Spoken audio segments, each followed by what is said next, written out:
Pripremila sam 4 kaiša sveže slanine i sada ću je marinirati. Prvo ću iseckati 6 češnja belog luka.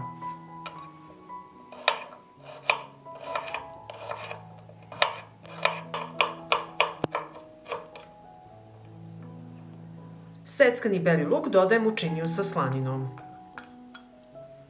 Dodat ću 1 kašičicu soli, 1 kašičicu bibera, kašičicu sušenog ruzmarina, 20 ml ulja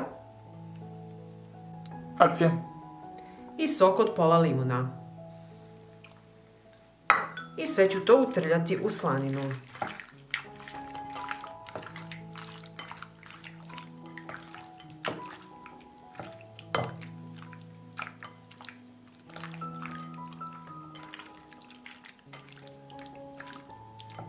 I ovako mariniranu slaninu prebacujem u vatrostalnu činiju.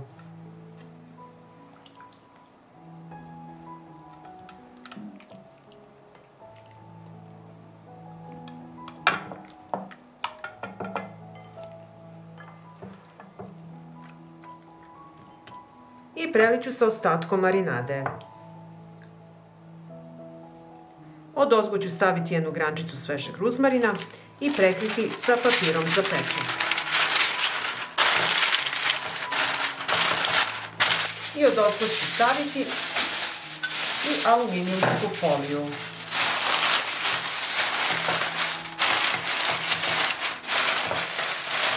I ovako pripremljeno odnosim u prethodno zagrejanu rernu na 200 stepeni da se peče sat vremena.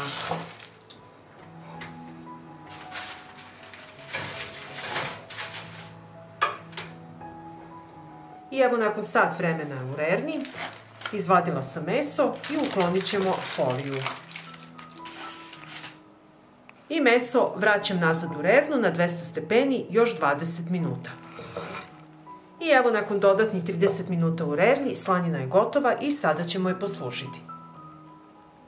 I evo sada ćemo poslužiti našu slaninu.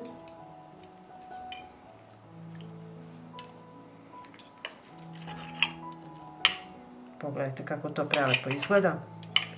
Veoma sočno, izuzetno ukusno. Poslužite uz vama omiljen prilog i salatu i uživajte. Pa ako vam se dopada ovaj moj recept, vi naravno lajkujte, prijavite se na moj kanal i ostavite mi komentar. Prijatno!